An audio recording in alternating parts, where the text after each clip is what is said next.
इस लेक्चर में हम जो है वो रिएक्ट रिडक्स करने जा रहे हैं, ठीक है। अब रिएक्ट रिडक्स हमारे पास क्या होती है? रिडक्स एक हमारे पास पैकेज है, एक्सटर्नल लाइब्रेरी है जो कि हम रिएक्ट में यूज़ करते हैं, जो कि हमें स्टेट मैनेजमेंट ग्लोबली करने में हेल्प करती है, और हम लोग इसके लिए यूज़ करेंगे रिडक्स टूल किट। तो ये मैंने ऑफिशियल डॉक्यूमेंटेशन खोली हुई है रिडक्स की। इससे पहले हम जो है अपने पास प्रोजेक्ट क्रिएट कर लेते हैं, एक रिएक्ट का प्रोजेक्ट क्रिएट करते हैं वीट के थ्रू। यहाँ पर आए हम क्लास 14 और यहाँ पे CMD मैंने खोला हुआ है। हम यहाँ पर लिखते हैं npm create wheat @latest। Project का नाम रख देते हैं हम रिएक्ट रिडक्स। हम यूज़ करेंगे React.js विथ जावास्क्रिप्ट। प्रोजेक्ट में चलते हैं और यहाँ पर हम इसको ओपन कर लेते हैं।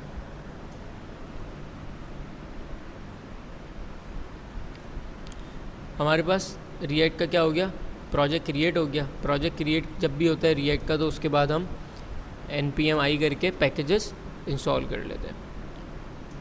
तो यहाँ पर सिंपली हम टर्मिनल हमारा ओपन हो जाए तो फिर हम यहाँ पर सिंपली क्या करेंगे, npm इंस्टॉल भी लिख सकते हैं और शॉर्ट की होती है npm i। अब जब तक ये हमारे पास जो है वो इंस्टॉल हो रहा है, हम थोड़ा सा रिडक्स का ओवरव्यू कर लेते हैं। डॉक्यूमेंटेशन में चलते हैं हम रिडक्स की, और हम यहाँ पर सिंपल ट्यूटोरियल्स में आकर क्विक स्टार्ट पे आ जाएंगे। अब ये हमारे पास रिडक्स टूल किट का क्विक स्टार्ट मिल गया। तो यहाँ पर इंट्रोडक्शन आ गया हमारे पास, यूजर समरी। सबसे डायरेक्ट हम कहाँ पर चले जाएंगे, इंस्टॉलेशन पे। तो ये हमारे पास रिडक्स टूल किट का पैकेज होता है जिसको हम इंस्टॉल करेंगे। अब इसमें हमारे पास मेन चीज़ें ये होती हैं कि हमने अपने प्रोजेक्ट में एक स्टोर कॉन्फ़िगर करना होता है। अब बेसिकली हम रिडक्स यूज़ क्यों कर रहे हैं? रिडक्स का यूजेज ये है कि आपने कोई भी स्टेट किसी मल्टीपल फाइल्स में एक्सेस करनी है, तो वो किस तरह एक्सेस होगी। लाइक हम जो है, अगर मेरे पेरेंट में एक ऐप की फ़ाइल में, हम यहाँ पर चलते हैं अपने प्रोजेक्ट में, अगर मुझे सोर्स में मैं गया, ठीक है, मैं गया app.jsx में। अब यहाँ पर ये काउंट की स्टेट बनी हुई है, ठीक है। इस काउंट की स्टेट को मैं किसी कंपोनेंट में यूज़ करना चाह रहा हूँ। सोर्स में आए, यहाँ पर मैं बना लेता हूँ कंपोनेंट्स, और कंपोनेंट का नाम दे देते हैं card.jsx, ठीक है। ये हमारे पास क्या हुआ, एक फ़ोल्डर के अंदर कंपोनेंट क्रिएट हो गया। इसको हम कार्ड्स के नाम से क्रिएट करते हैं। अब यहाँ पर मैं उस काउंट की स्टेट को यूटिलाइज़ करना चाह रहा हूँ जो यहाँ पे मेरे पास बनी हुई है। तो इसका तरीक़ेकार क्या होगा भाई, आप सिंपल किस तरह पास कर सकते हो स्टेट, प्रॉप्स के थ्रू। लेकिन उसके लिए आपको क्या करना पड़ेगा, यहाँ पर उस काउंट के कार्ड को, उस कार्ड के कंपोनेंट को क्या करना पड़ेगा, इंपोर्ट करना पड़ेगा। लेकिन वो मैं नहीं चाह रहा, फिर किस तरह से करेंगे? तो उसके लिए हमारे पास क्या होता है, प्रॉप्स हमारे पास कहाँ मैनेज हो रहे होते हैं, सॉरी स्टेट्स हमारे पास कहाँ मैनेज हो रही थी, रिडक्स में। अब अगर सिर्फ इस यूज़ केस के लिए नहीं, हमारे पास मल्टीपल फाइल्स होती हैं, हमारे पास मल्टीपल कंपोनेंट्स होते हैं, मल्टीपल जो है वो फोल्डर्स बने हुए होते हैं, और हर जगह अगर मुझे एक स्टेट को किसी लार्जर हायरार्की में यूज़ करना है, तो मैं क्या कर रहा हूँगा, फिर रिडक्स के पास जाऊँगा। चलो अगर एक यूज़ केस ले लेते हैं कि सर हमारे पास जो कंपोनेंट है वो हमारे पास यहीं पे इंपोर्ट भी होगा, तो फिर तो मसला ही हल हो गया, ठीक है। लेकिन अगर डायरेक्ट आप यूज़ कर रहे हो, मतलब कि आपके चाइल्ड में आपने पास करना है, तो फिर तो ठीक है। बट अगर आपके चाइल्ड के चाइल्ड के चाइल्ड के चाइल्ड के चाइल्ड में आप जाके एक वैल्यू यूज़ कर रहे हो, तो आप यहाँ पर प्रॉप्स ड्रिलिंग पे चले जाओगे। वो हमने अवॉइड करनी है, जिसके लिए हम कॉन्टेक्स्ट API भी यूज़ कर सकते हैं प्रॉप्स ड्रिलिंग को अवॉइड करने के लिए। बट अगर आपको ओवरऑल प्रोजेक्ट में अपने ग्लोबली को स्टेट्स हैंडल करनी हो, तो फिर उसके लिए बेस्ट वे क्या होता है, आप किस पे चले जाओ, रिडक्स पे। तो हमारे पास प्रोजेक्ट जो है वो पैकेजेस इंस्टॉल हो गए हैं, तो यहाँ पर चलते हैं और सिंपल हम रिडक्स का पैकेज अपने पास इंस्टॉल कर लेते हैं। ये हमारे पास दो चीज़ें लेके आएगा, एक रिडक्स टूल किट और एक रिडक्स रिएक्ट रिडक्स, दो पैकेजेस होते हैं इसमें। तो यहाँ पर हमने इसको इंस्टॉल कर लेते हैं। अच्छा, इंस्टॉल होने के बाद हमने करना क्या है, हमने बनाना है एक अपने पास स्टोर। हम यहाँ पर जाते हैं सोर्स के अंदर, रूट पे आप बनाओगे और यहाँ पर आपने क्या बना लिया, एक स्टोर। स्टोर बनाने के बाद आपने क्या करना है, हम डॉक्यूमेंटेशन को फॉलो करते हैं। सबसे पहले एक फ़ाइल बना लेते हैं, किस नाम से, store.js के नाम से, और हम अपना एक स्टोर कॉन्फ़िगर कर देते हैं। हम सब डॉक्यूमेंटेशन से फॉलो करते हुए चलेंगे। स्टोर हमने क्या कर दिया, सिंपल कॉन्फ़िगर कर दिया। अब हमें उस स्टोर को प्रोवाइड करना है अपनी पूरी एप्लीकेशन में। तो हम क्या करते हैं, रूट फाइल में जाकर प्रोवाइडर से उसको रैप कर देते हैं। इससे क्या फ़ायदा होता है कि हमारे पास अब जो भी रेडक्स में स्टेट होगी वो कहाँ पर एक्सेस होगी, पूरी एप्लीकेशन में। कॉन्टेक्स्ट एपीआई में होता था, जिस कंपोनेंट को रैप करते थे उसी कंपोनेंट के अंदर के कंपोनेंट उसको एक्सेस कर सकते थे। तो रेडक्स में हमने क्या करा, अगर आपने किसी स्पेसिफिक कंपोनेंट को पास करना है तो आप उसको रैप कर दो। बट आइडियली केस में हमारे पास क्या हो रहा होता है, हम रूट एप्लीकेशन को, मतलब पूरी एप्लीकेशन को जो है वो रैप करते हैं। तो रेडक्स का फ़ायदा ही वही है, नहीं तो रेडक्स पर काम की नहीं है। तो आपने क्या करा, आपने एक प्रोवाइडर में रैप कर दिया। तो हम यहाँ पर चलते हैं अपनी रूट फाइल पे, जो कि है main.jsx, और यहाँ पर हम ऐप को किस पे कर देंगे, प्रोवाइडर में। प्रोवाइडर हमारे पास कहाँ से इंपोर्ट होगा, रिएक्ट रेडक्स से। इस प्रोवाइडर को हमने रैप कर दिया। अब प्रोवाइडर आपसे लेगा स्टोर, तो आपने इसको स्टोर पास किया, और स्टोर कहाँ से आएगा आपके पास, स्टोर आपके पास आएगा जो आपने स्टोर क्रिएट किया है। ठीक है, आप यहाँ पे देखो हमारे पास हमें सजेशन भी मिल रहा है। स्टोर कहाँ से आया, स्टोर के फोल्डर के अंदर store.js से। दोबारा अपनी डॉक्यूमेंटेशन पे आते हैं, हमारा ये काम भी हो गया। अब हमने तीसरा काम क्या करना है, एक स्लाइस बनाना है। ठीक है, स्लाइस हमारे पास इसने बाय डिफ़ॉल्ट दिया हुआ है काउंटर स्लाइस। इसी को हम कॉपी करते हैं और हम यहाँ पर अपने स्टोर में आते हैं, और स्टोर में आने के बाद हम एक फ़ोल्डर बना लेते हैं स्लाइस का। ठीक है, और उसके अंदर मैं एक फ़ाइल बनाता हूँ काउंटर स्लाइस डॉट जावास्क्रिप्ट, और यहाँ पर सारा कोड पेस्ट कर देता हूँ। ठीक है, अभी तक हमने कुछ भी एक्स्ट्रा काम नहीं किया, हम सारा काम किसके थ्रू कर रहे हैं, डॉक्यूमेंटेशन के थ्रू। तो अपना प्रोजेक्ट रन कर लेते हैं।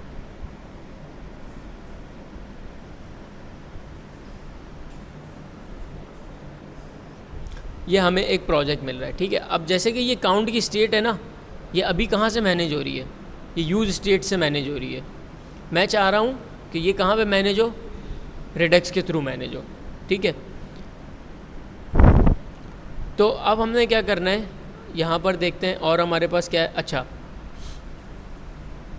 ये करने के बाद पहले हम इसको थोड़ा सा कोड को समझ लेते हैं कि ये हमें यहाँ पे मिला क्या है। कमेंट्स हटा देते हैं अभी।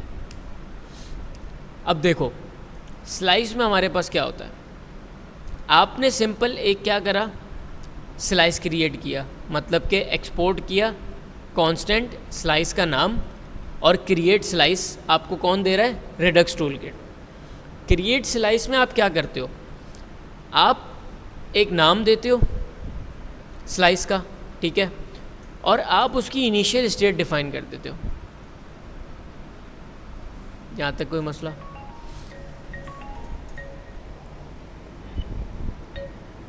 आपने उसकी क्या करी, एक इनिशियल स्टेट डिफाइन कर दी। उसके बाद आपके बनते हैं रेड्यूसर्स। रेड्यूसर्स क्या होते हैं, रेड्यूसर्स अपने अंदर कुछ फंक्शंस रखते हैं। लाइक यहाँ पर हमारे पास कितने रेड्यूसर बने हुए, 3 रेड्यूसर बने हुए, increment, decrement and increment bye amount. अब ये क्या कर रहा है, इंडिविजुअली देखते हैं। इंक्रीमेंट आप समझो एक फंक्शन है जो कि क्या कर रहा है, स्टेट क्या है आपकी, ये है स्टेट, क्या है आपकी, ये वाली वैल्यू है। स्टेट ले रहा है और कर क्या रहा है, स्टेट डॉट वैल्यू, मतलब ये वाली स्टेट थी, स्टेट के अंदर से इसने क्या उठा ली, उसको बराबर किसके कर रहा है, +1 के। मतलब जब भी इंक्रीमेंट होगा उसकी ओरिजिनल वैल्यू में क्या हो जाएगा, +1 हो जाएगा। डिक्रीमेंट में भी सेम काम होगा। इंक्रीमेंट बाय अमाउंट में क्या हो रहा है, इंक्रीमेंट बाय अमाउंट ले रहा है 2 चीज़ें, स्टेट एंड एक्शन। अब ये तो भाई वही चीज़ है, स्टेट डॉट वैल्यू उठा ली, उसको जो प्रीवियस वैल्यू है उसमें ऐड ऑन कर रहा है क्या, एक्शन डॉट पेलोड। अब एक्शन डॉट पेलोड क्या है, एक्शन डॉट पेलोड सिंपली वो चीज़ होगी, वो वैल्यू होगी जो आप इसको कॉल कराते हुए, इस फंक्शन को कॉल कराते हुए पास करोगे। मतलब मैंने 10 पास कर दिया, 20 पास कर दिया, 30 पास कर दिया, वो मेरा कहाँ पे मुझे रिसीव होगा, एक्शन डॉट पेलोड में। और वो मैंने क्या कर दिया, यहाँ पर इसको ऐड कर दिया।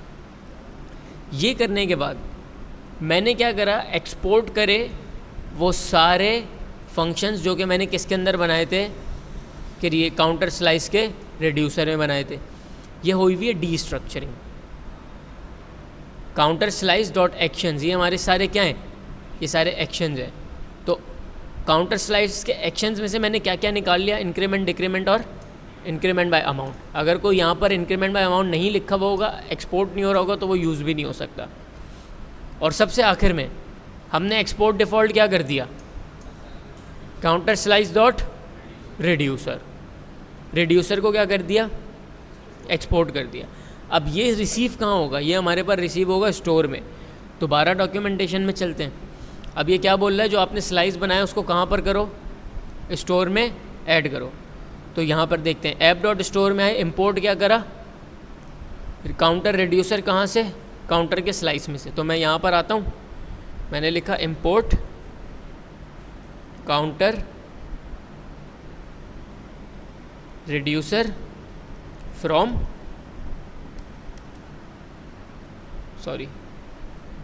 फ्रॉम और डॉट स्लैश स्लाइस, स्लाइस के अंदर से काउंटर स्लाइस। रिड्यूसर हमें मिल गया यहाँ से। अच्छा, इसमें आएगा क्या, इसमें आएगा क्या, ये आएगा काउंटर स्लाइस डॉट रिड्यूसर, मतलब कि ये सारे रिड्यूसर्स हमें मिल जाएंगे। तो यहाँ पर आया मैं। अब हमें ये क्या बोल रहा है, ये बोल रहा है भाई स्टोर के रिड्यूसर में क्या करा दो, इस रिड्यूसर को सेट करा दो। तो मैं यहाँ पर आया, मैंने लिखा काउंटर डॉट काउंटर रिड्यूसर। अब हमारे पास हमने 3 स्टेप किए। सबसे पहले हमने एक स्टोर बनाया, फिर पूरी एप्लीकेशन को रैप करा, फिर हमने क्या करा, स्लाइस बनाया और इस स्लाइस को स्टोर में कॉन्फ़िगर कर दिया। 4 स्टेप में हमने ये काम किया। अब ये सब होने के बाद अब हमें ये बता रहा है कि भाई आपके पास अभी हमने बनाया क्या है, इतने सारे काम करके हमने सिर्फ एक काउंटर की वैल्यू बनाई है भाई। सही है, ये हमारे पास एक स्टेट थी, set state, set counter, set count. ये सिर्फ एक सेट काउंट की वैल्यू, मतलब तुमने इतना जो सारा काम किया ना, अब तुम्हारे पास सिर्फ ये वैल्यू अपडेट होगी। तुमने सारा काम इस वैल्यू के लिए किया है। लेकिन अब तुम्हारे पास स्टोर कॉन्फ़िगर हो गया, तुम्हारे पास एप्लीकेशन रैप हो गई। अब जब भी तुम नया स्लाइस बनाओगे तो तुमने बस उसको रजिस्टर कराना होगा स्टोर में और यूज़ करना होगा। ये वन टाइम कॉन्फ़िगरेशन थी इतनी सारी, ठीक है। लेकिन अभी तक हमने जो किया है, हमारे पास सिर्फ क्या चीज़ चेंज हो रही होगी, ये वैल्यू चेंज हो रही होगी। लेकिन अब होगा क्या, इस वैल्यू को हम through out the application use कर सकते हैं। तो मैं यहाँ पर आया डॉक्यूमेंटेशन में, और यहाँ पर हमें क्या बोल रहा है, ये कह रहा है भाई सबसे पहले आपने क्या करना है, वैल्यू रिसीव करके देखनी है। तो एक कांस्टेंट काउंट में हमने वैल्यू ली। अच्छा, वैल्यू कहाँ से आ रही है, हमारे पास एक मेथड होता है यूज़ सेलेक्टर का, जो कि हमें कौन देगा, रिएक्ट रिडक्स। यूज़ सेलेक्टर तो हमारे पास क्या कर रहा है, एक स्टेट हमारे पास ले रहा है, स्टेट के अंदर डॉट काउंटर डॉट, अच्छा ये काउंटर क्या है, ये रहा स्टेट डॉट काउंटर, काउंटर का नाम और उसकी वैल्यू। अब यहाँ पर चलते हैं, हम इसको यहाँ रिसीव करते हैं कार्ड में, ठीक है। मैं यहाँ आया और हम यहाँ से ये सिंपल इसको const count equal to use selector, use selector will give you a state, और यहाँ पर हमारे पास आ जाएगा स्टेट डॉट, अब स्टेट का नाम क्या था, काउंटर डॉट काउंटर की वैल्यू। अब हम इसको प्रिंट करा के देखते हैं। तो यहाँ पर हम फ्रैगमेंट ले लेते हैं, H1 count counter value equal to count. Application में आते हैं। अच्छा, हम एप्लीकेशन में आने के बाद अपनी app.jsx को ख़ाली करते हैं, ठीक है।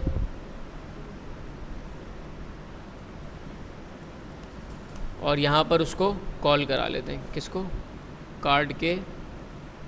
अब एक सेकेंड, यहाँ पर हमारे पास ये मैंने आप लोगों को बोला था कंपोनेंट्स किस में होते हैं, कैपिटल में। तो कार्ड है, ये कार्ड्स नहीं है, इसका भी नाम हम चेंज कर देते हैं और यहाँ पर आकर इसको इंपोर्ट करा लेते हैं, ठीक है भाई।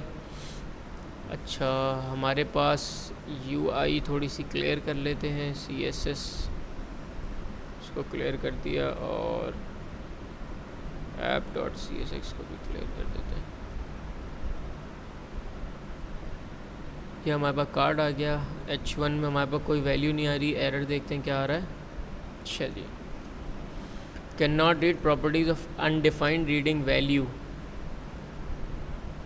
काउंटर डॉट वैल्यू ये रीड नहीं कर रहा, क्यों नहीं कर रहा?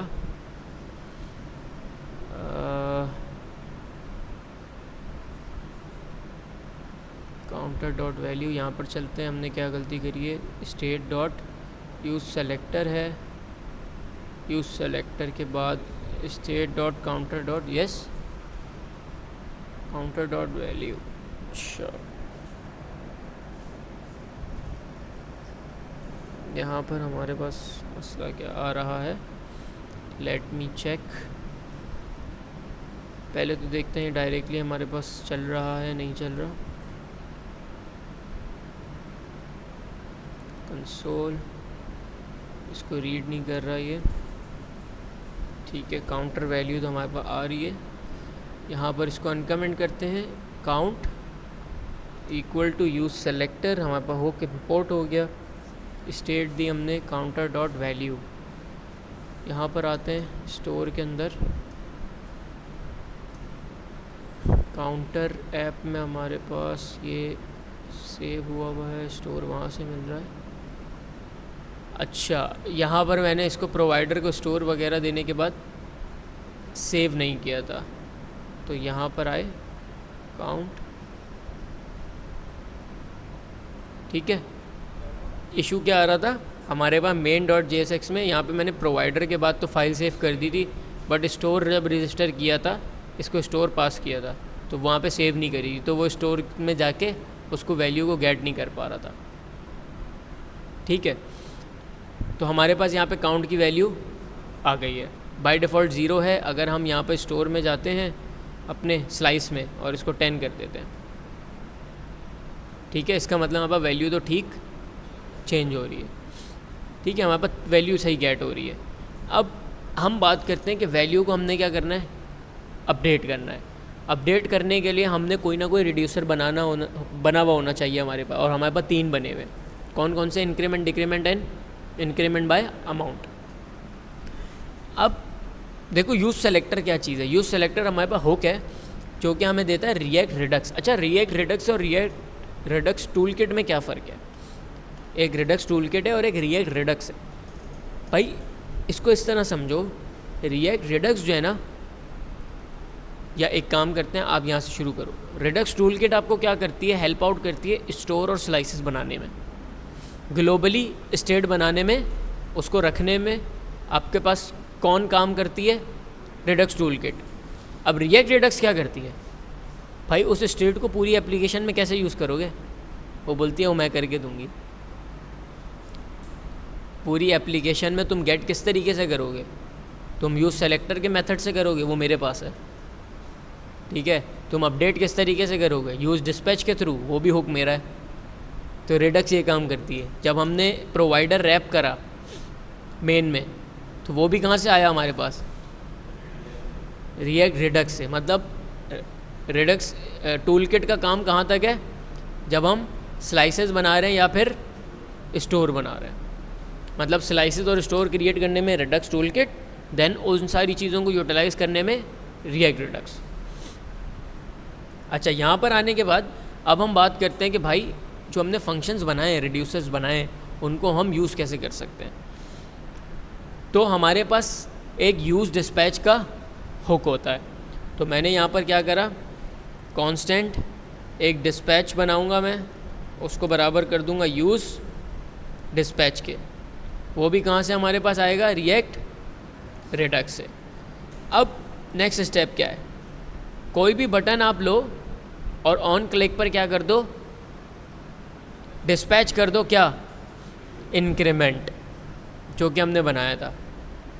और वो इंक्रीमेंट आएगा कहाँ से आ रहा है, सेम जिस स्लाइस का है वहाँ से आ रहा है। ठीक है, तो हमने यहाँ पर क्या करा, एक बनाया बटन। ठीक है, इसको कर देते हैं, किसका बटन है ये, इंक्रीमेंट का। और ऑन क्लिक हम इसको पास करते हैं डिस्पैच। ठीक है, अच्छा मैंने आप लोगों को बताया था कि हम यहाँ पर ऑन क्लिक में रिएक्ट में क्या करते हैं, कॉल बैक फंक्शन पास करते हैं डायरेक्टली, नहीं तो बार बार उसको कॉल करता रहता है। तो हमने एक कॉल बैक फंक्शन बनाया। अच्छा, जब सिंगल लाइन ऑफ स्टेटमेंट हो तो आपको ब्रैकेट लगाने की ज़रूरत नहीं होती। तो आपने डिस्पैच करा, डिस्पैच ने आपसे क्या लेना है, फंक्शन लेना है। फंक्शन आपने दिया इंक्रीमेंट। अब देखो इंक्रीमेंट आपके पास कहाँ से आ रहा है, स्टोर स्लाइस और काउंटर स्लाइस। तो ये आपने यहाँ से इंपोर्ट कर दिया और यहाँ पर इसको कॉलिंग के लिए इसको ब्रैकेट दे दिए।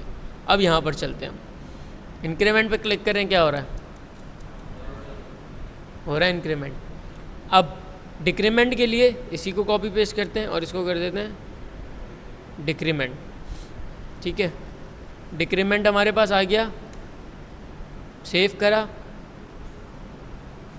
ठीक है, अब तीसरी चीज़, कॉपी पेस्ट, यहाँ पर आए, हमने इसको कर दिया इंक्रीमेंट बाय अमाउंट। अब इंक्रीमेंट बाय अमाउंट आपसे वैल्यू भी लेगा, तो हमने यहाँ कर दिया 20 और इसको कर देते हैं इंक्रीमेंट बाय अमाउंट। सेव करा। ठीक है, 20, अब 20 दोबारा ऐड होगा तो 49। ठीक है, 69, इसको राउंड ऑफ कर देते हैं, अच्छा नहीं लग रहा, 90, 110 और ये डिक्रीमेंट। तो ये हमारे पास सिंपल क्या हो गई, रिडक्स। अब इसके यूज़ केसेस बहुत सारे हैं। लाइक आपने बहुत सिंपल सा यूज़ केस लेते हैं, यूज़र नेम आपको एक फ़ाइल में मिल रहा है, आपको लॉगिन करते हुए आपने क्या करा, लॉगिन करते हुए आप API कॉल लगाओगे, डेटाबेस से डेटा मंगाओगे चेक करने के लिए भाई ये वैलिड बंदा है या नहीं है। तो आपने जब मंगा लिया, अब आपने उसको कहीं ना कहीं सेव करना है, और सेव ऐसे करना है कि तुम्हारे पास वो हर जगह आएगा। समझो तुम्हारे पास 10 पेजेस है ना, हर 10 पेजेस पे उसका नाम ज़रूर आएगा। ठीक है, तुम्हारे पास कार्ड्स बने हुए हैं, तुम्हारे पास सेटिंग्स बनी हुई हैं, तुम्हें हर जगह यूज़र का डेटा चाहिए। तो भाई उस यूज़र डेटा को एक दफ़ा रेडक्स में स्टोर करा दो जब वो तुम्हारे पास API से आया। और अब तुम बार बार तुम API कॉल नहीं लगा सकते ना, ओवरलोड है ना, एक्स्ट्रा प्रोसेसिंग है, क्यों करोगे ये काम। तो वहाँ पर तुमने रेडक्स में स्टोर करा दिया और अब तुम रेडक्स के थ्रू पूरी एप्लीकेशन में उसको गेट करे जा रहे हो। और इनकेस अपडेट करना हो तो यूज़ डिस्पैच कर लो और वहाँ से अपडेट कर लो। इसका यूज़ केस हम क्या देखेंगे, हम एक इसमें जो है वो असाइनमेंट ले लेंगे या एक नेक्स्ट क्लास में इसको कर लेंगे। उसमें हमें करना ये होगा कि हम एक ई-कॉमर्स एप्लीकेशन टाइप बनाएंगे। प्रोडक्ट्स जो हैं हमारे पास आएंगे API से आ गए।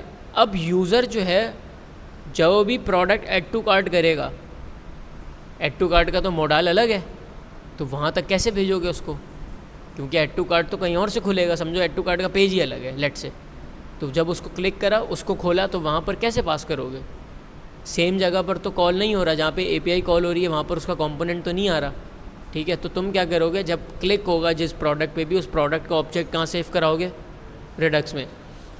10 करे 10 दफ़ा तुम एरे ऑफ ऑब्जेक्ट बना लो, उसमें सेव करते रहो। और जब भी मॉडल खुलेगा तुम क्या करोगे, वहाँ से गेट करोगे और उसको वहाँ पर शो करा दोगे। तो ये हमारे पास सिंपल रेडक्स का इस्तेमाल होता है।